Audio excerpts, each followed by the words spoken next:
એક પ્રકૃતિમાં સોળે કળાએ ખીલી છે.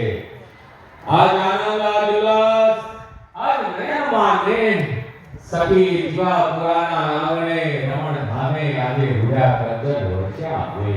આજે કંચન વરસી રહ્યા છે, અગ્નિ ધારા વરસી રહ્યા છે, કેશુરો આજે નવપલ્લવિત છે. ત્યારે એટલું બધું આજે વાતાવરણ નવપલ્લવિત છે.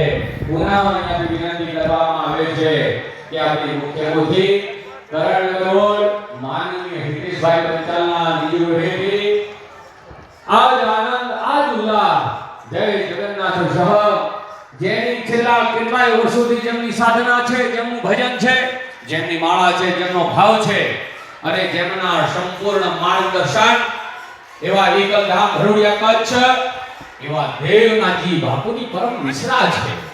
એમના સંપૂર્ણ માર્ગદર્શનમાં એમના પદ શિષ્ય, એમના શિષ્ય ધરોહર એવા આપણા દેવનાથજી બાપુની નિશ્રા અને યોગી બાલકનાથજી બાપુનું જે સ્વપ્ન છે આજે સોળે કળાએ ખીલ્યું છે. જે પ્રકૃતિ ખીલી છે, વાતાવરણ ખીલ્યું છે, માં શારદા, માં ચેહરના પર આશીર્વાદ છે. ત્યારે હજારોની સંખ્યામાં માતાઓ, બહેનો, શ્રદ્ધાળુઓ જ્યાં બધા આવ્યા છો, પોતાનું સ્થાન આપ મેળે લઈ લેશો, ખૂબ શાંતિ જાળવીશું.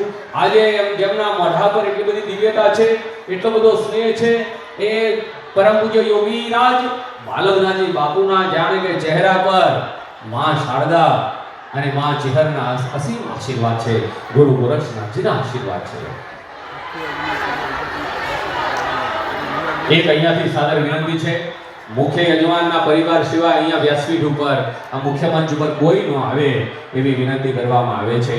માત્ર કેવળ ને કેવળ મુખ્ય યજમાન શ્રીમાન હિતેશભાઈ પંચાલ ગોકુળ, મથુરા, વગેરે